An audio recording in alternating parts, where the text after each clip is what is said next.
नमस्कार। वर्ष 2024 transforming year.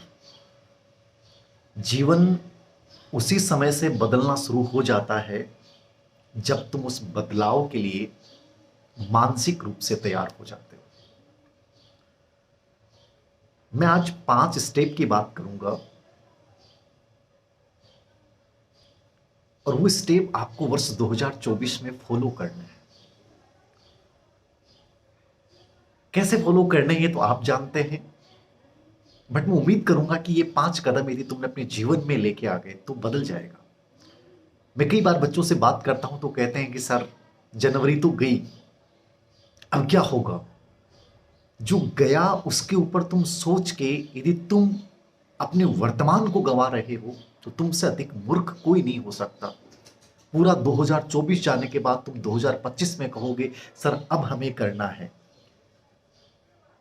23 दिन का जाना गया नहीं है, लेकिन आने वाले दिनों को तुम कितना क्रिएशन से भर देते हो, यह सबसे इंपॉर्टेंट है। पहली चीज जो आपको करनी है, सेलेक्टिव बनो, चयनात्मक बनो। कैसे?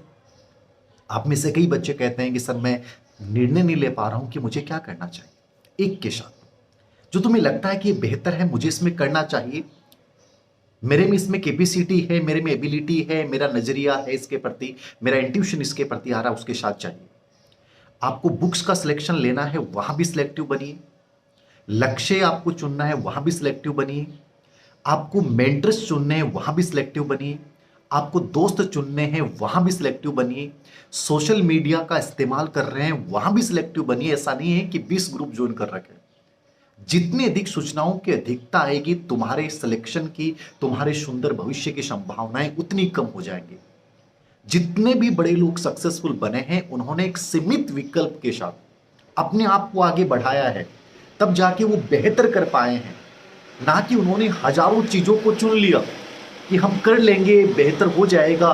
नहीं, एक चीज को अच्छे से चुना, उसको बेहतर बनाया।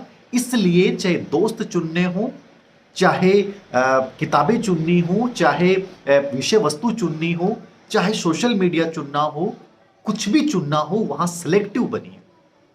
हॉरिजेंटल अप्रोच अपनाइए, ना कि वर्टिकल अप्रोच बनाइए कि किसी एक चीज को खोद रहे हैं दुनिया भर का। नहीं, चीजों को जहां तक लग सकता है एग्जाम पैटर्न के अकॉर्डिंग, और उन चीजों का ऊपरी ऊपरी तौर पे उठाइए, उनको बार बार रिपीट कीजिए। तो सिलेक्टिव बनना पहली प्रोसेस आपकी होनी चाहिए यदि तुम बहुत बड़ा करना चाहते हैं।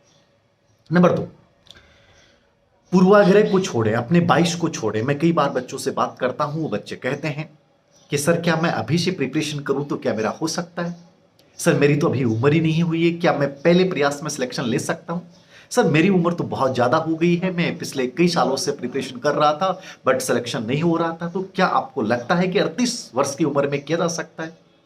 बर्नस्टीन एक ऐसा आदमी था जिसने 96 साल की उम्र में एक ऐसा उपन्यास लिख के पूरी दुनिया में तहलका मचा दिया। समझ रहे हैं आप? जिंदगी में कभी अपने प्रति बायस मत रखिए, पूर्वाग्रह मत रखिए। स्टीव जॉब्स शायद 24-25 साल की उम्र में उसने एप्पल जैसी कंपनी को स्थापित कर दिया। तो ना तो छोटी उम्र मायने रखती है, ना बड़ी उम्र मायने रखती है। सबसे इंपॉर्टेंट चीज है आप अपने प्रति जो पूर्वाग्रह और बायस रखते हैं उनको जिंदगी में बाहर निकालिए कि मैं क्यों नहीं कर सकता। आप अपने आप से सवाल पूछिए कि मैं ही क्यों। यदि क्यों आपका स्ट्रोंग है तो कैसे बहुत स्ट्रोंग हो जाएगा, आप उन चीजों को कर जाओगे। तो लाइफ में अपने अंदर जो ये पूर्वाग्रह बने हुए हैं कि मैं नहीं कर पाऊंगा, मैं तो इस बैकग्राउंड से हूं, मैं पहली बार प्रिपरेशन कर रहा हूं, क्या मैं यूपीएससी क्रैक कर सकता हूं, क्या मैं अपना स्टार्टअप स्टार्ट कर सकता हूं, क्या मैं बिजनेस में सफल हो सकता हूं। यदि ये संदेह के साथ तुम आगे बढ़ोगे, पूर्वाग्रह के साथ आगे बढ़ोगे, तुम्हारे जीवन में कोई बहुत बड़े बदलाव नहीं आ सकते। तो तुम्हें करना है। तीसरी चीज जो इंपॉर्टेंट है, मैं कई बार बच्चों की, आप लोगों की बातें सुनता हूं और आप दुनिया को भी देखिए कि सर उसने मुझे ये कह दिया, अब मैं क्या करूं। मैं बेचैन हो जाता हूं जब मुझे कोई ये बोल देता है, घर वाले बोल देते हैं, दोस्त बोल देता है, कोई मेरे साथ ऐसा करता है। यदि तुम उन लोगों को जवाब देने में अपनी पूरी ऊर्जा खर्च करने लग गए तो वो अपने उद्देश्य में कामयाब हो गए। उनका उद्देश्य था तुम्हारा ध्यान भटकाना। उन्होंने तुम्हारी आलोचना की, अब तुम उस आलोचना का जवाब दे रहे हो, सबको सफाई दे रहे हो। कभी मत दीजिए सफाई। आप अपनी पूरी ऊर्जा, अपना पूरा केंद्रण आप अपनी लाइन को आगे बढ़ाने में लगाइए कि मैं अपने आप को बेहतर कैसे बनाऊं। वो लोग आलोचना कर रहे हैं, वो लोग साथ छोड़ रहे हैं, वो लोग आपके बारे में गलत बोल रहे हैं, उनको बोलने दीजिए। यदि तुमने उन पे ध्यान देना केंद्रित शुरू कर दिया तो तुम्हारी लाइफ में वही होने वाला है जो वो लोग चाहते हैं, और उनका उद्देश्य यही है। मतलब उनकी हित इतना ही है, उनका दृष्टिकोण इतना ही है कि तुम्हें कहीं ना कहीं अपनी तरफ आकर्षित करके और तुम्हारी ऊर्जा को डिवाइडेड कर देना। और जब ऊर्जा विभाजित हो जाती है तो जिंदगी में वो चीज नहीं कर पाते हो जिसके लिए तुम आए हो।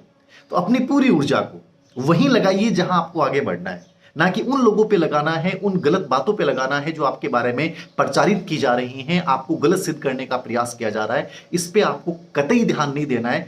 केवल और केवल अपनी लाइन को आगे बढ़ाते रहो। दूसरे क्या कर रहे हैं वो करते रहेंगे। एक दिन आप ऐसी जगह पहुंच जाएंगे जहां उनकी लाइनें खत्म हो जाएंगी लेकिन आपकी लाइन लगातार चलती रहेगी। तीसरी चीज, अपने पे ध्यान देना है, ना कि दूसरों की बातों पे। अपनी लाइन पे ऊर्जा खर्च करनी है, 100% अपना देना है।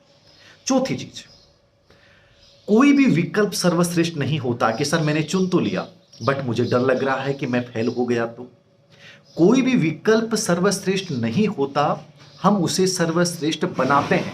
माइकल फेलिप्स ने जब स्विमिंग को चुना तो वो सर्वश्रेष्ठ विकल्प नहीं था क्योंकि वो डरता था, लेकिन उसको उसने सर्वश्रेष्ठ साबित कर दिया।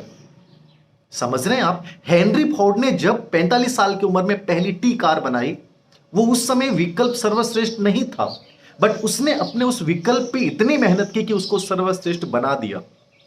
तो आप जब डिसीजन ले लेते हैं ना, तो फिर आप इस बात से मत पीछे हटिए, इस डर के साथ मत आगे बढ़िए कि अब क्या होगा, नहीं हुआ तो नहीं, अब मुझे इसको सही सिद्ध कैसे करना है, इस पे पूरी ऊर्जा खर्च करनी है।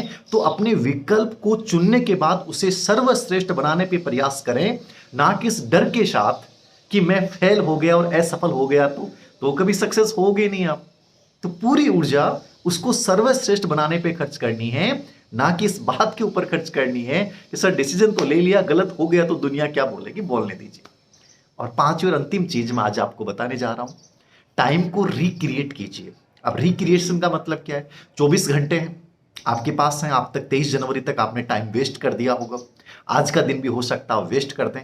टाइम सबके लिए बराबर है, चाहे वो हेनरी फोर्ड हो, चाहे वो बर्नस्टीन हो, चाहे जेके रोलिंग हो। दुनिया के जितने सक्सेसफुल अपन पर्सनालिटी देखते हैं सबके लिए टाइम एक जैसा था, लेकिन उन्होंने उस टाइम में क्रिएशन ऐड किया।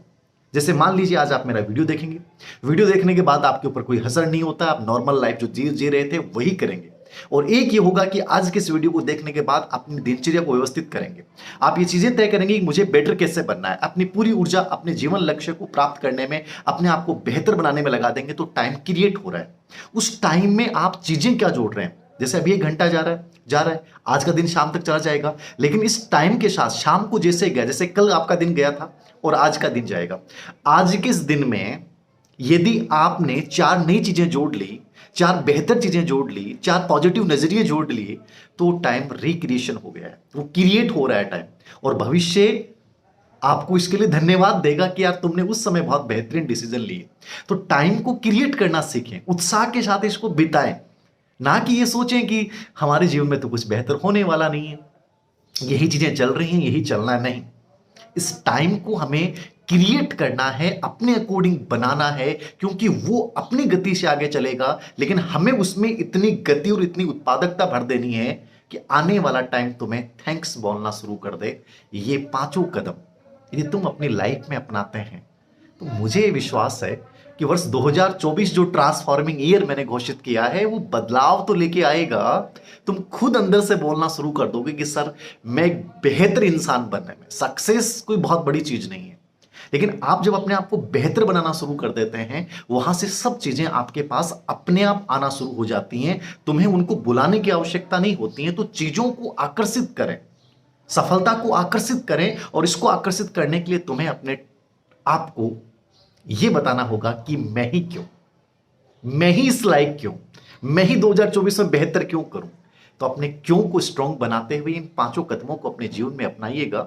ऐसे बहुत सारी चीजें हम इस वर्ष चर्चा करेंगे, छोटी छोटी चीजें हैं लेकिन जो हमारी जिंदगी को बेहतर बना सकती हैं, उन पे हम बात करेंगे। Thank you. वर्ष 2024 को अभी से, यदि अब तक आपने टाइम खराब भी किया है तो अब टाइम को वापस से क्रिएट कीजिए ताकि आने वाला दिन आपको थैंक्स बोले। Thank you.